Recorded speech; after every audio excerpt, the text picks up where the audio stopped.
everyone, happy almost Christmas. Today we're going to go out and look at my seasonal pond, aka our backfield.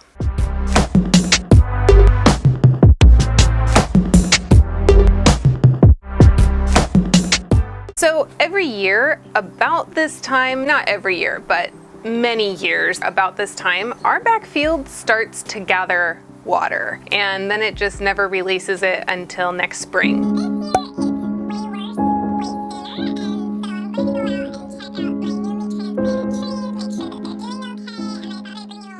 Show you the glory that is our backfield during the winter. Let's go.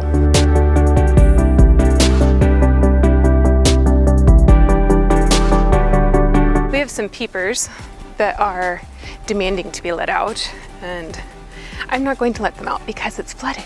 So they're going to be angry and probably bleat at me the entire time.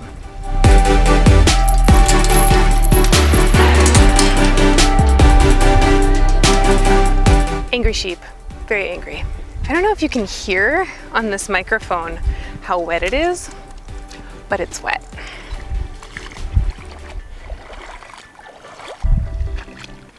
Welcome to our backfield.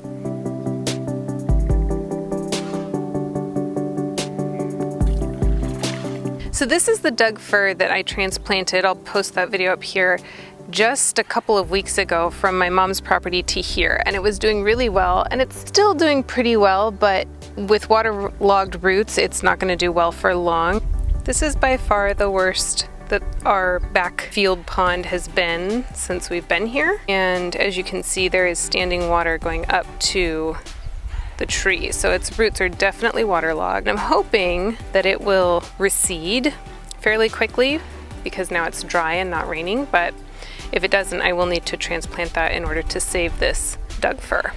And so I'm debating whether I should dig it up and replant it elsewhere where it might be a little more dry. I'm trying to play off whether the trauma of retransplanting it versus if the water recedes quick enough, which one's better, which one's worse. So for now, I'm going to leave him, but if it starts raining again, I'll probably come out and transplant him and put him further back where the ground is higher and he will not be as waterlogged. Hi everyone, it's Future Brooke, and yeah, I'm transplanting the tree today because the water has not receded, so I'm going to show you what I'm doing really quick in the middle of this video, and then we'll get back to our regularly scheduled programming.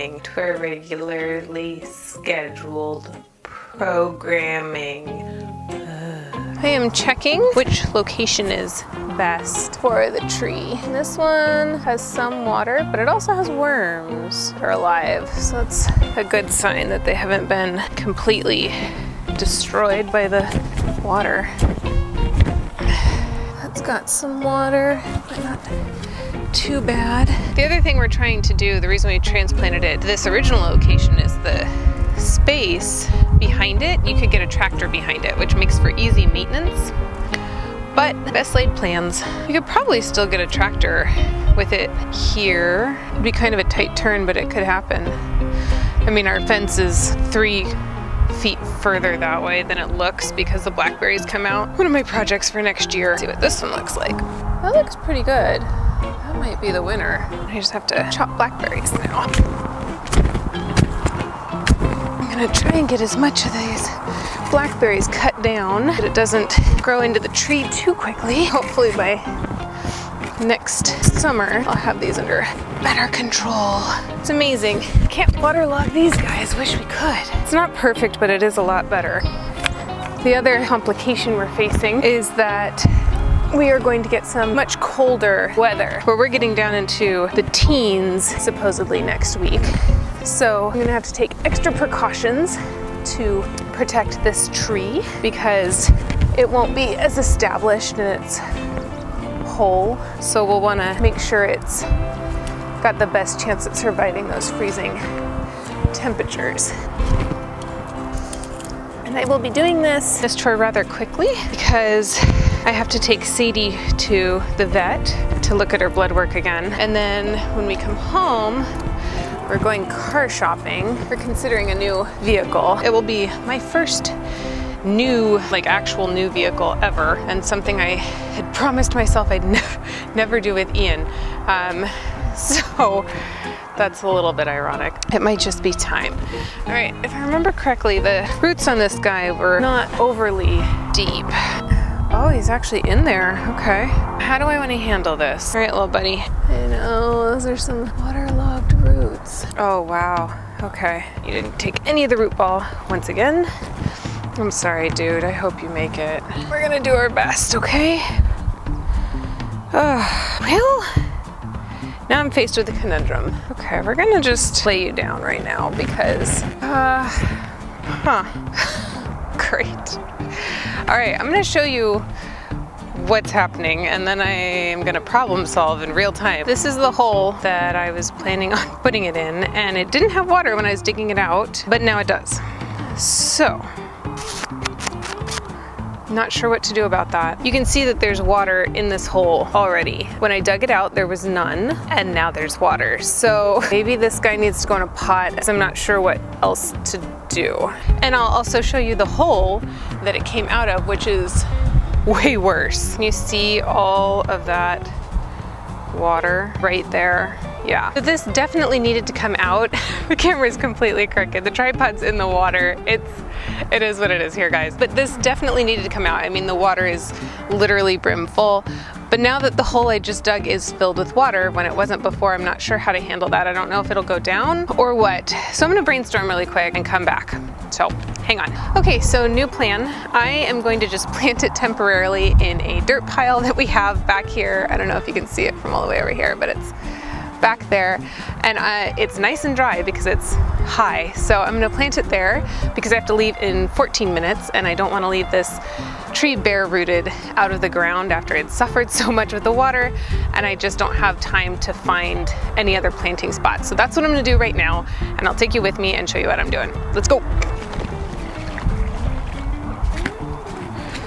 This is our dirt pile. This was here when we moved in, and eventually will be spread around, but for now, it's going to just house this tree because it's the only place on our whole field space that's really dry enough to give it a shot. He is obviously not gonna stay here, but he needs to be in the ground and protected more than he currently is. So here we go.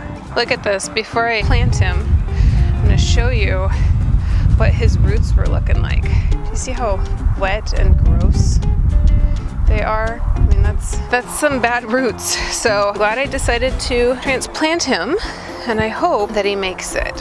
We'll see.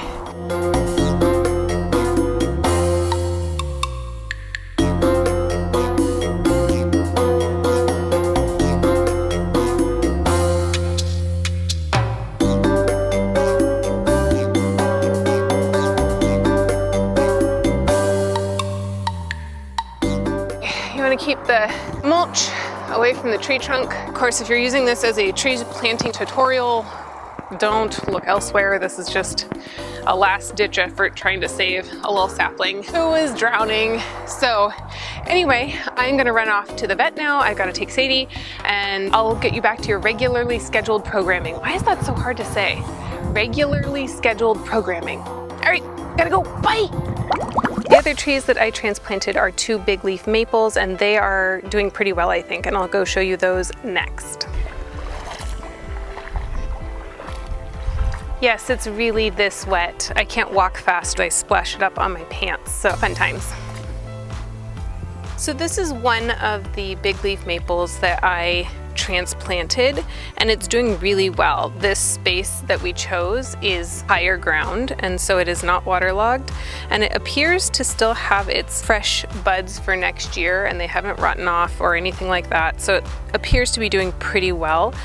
Clearly the fencing has suffered. We've had some severe windstorms, and I ran out of smaller U-posts, and so I used these fiberglass ones, and these bend pretty significantly. They are not the greatest for keeping this plastic fencing in place, but they work well enough for now, especially since the sheep are put up. Main reason we had this plastic fencing to begin with was to keep the sheep from eating these little saplings. So let's go look at the next one. This sapling is slightly bigger, and it has fared remarkably well. This plastic fencing was ripped off in the last windstorm, and fortunately it just didn't catch on the sapling. Something magical happened and it somehow was saved. And again, we ran out of U-posts, so we just use these fiberglass ones. They need to be replaced with U-posts because these are just not sturdy enough to keep the fencing in place. But this one is looking really good as well. There is no standing water around it. It looks like the bud is still thriving at the top, and I will show you a close-up of this one so you can see what it looks like. As you can see, there's no standing water around the entire plant. That bud at the very top, if I can get it to focus. That bud is still doing pretty darn well. Thank you for joining me for today's video. I hope you liked it. If you did, go ahead and give it a thumbs up and subscribe down below. This channel is usually showing you what I'm doing or what my husband and I are doing around the property, in the garden, and in the home as we renovate everything. We deal with things like this where it floods and becomes a pond in the winter and then it's bone dry in the summer. And that makes it a little bit difficult when we're trying to plan landscaping. If you like this type of content, I recommend you follow me on Instagram. It's ammon.acres. And I do post things like this over there in my stories. I posted a sunrise shot with it reflecting in the water because you have to find the positives when things like this happen. So if you like that, I recommend you follow me on Instagram. And if you like gardening videos and renovation videos and project videos, then go ahead and subscribe down below. Let me know in the comments section what you deal with in your own space. Does it flood? Is it too dry? I always love hearing about how everybody else problem solves their own issues in their own space. And until next time, I will see you in the next video. Bye! Every time about this year, nope, this is crazy. Thank you for joining me for today's video today, blah, blah, blah, blah. It's future, Brooke. Future. Blackberries are scary. Okay, that's an old plant tag. More trash, so that's cool. I know, guys. I could go canoeing in our back field. For a $15 tripod that I bought 4 years ago, it's held up remarkably well. It is not one I'd recommend because it's pretty flimsy and I do want a new one, but the cheapness in me is gonna wait until it destroys my expensive camera before I get a new one.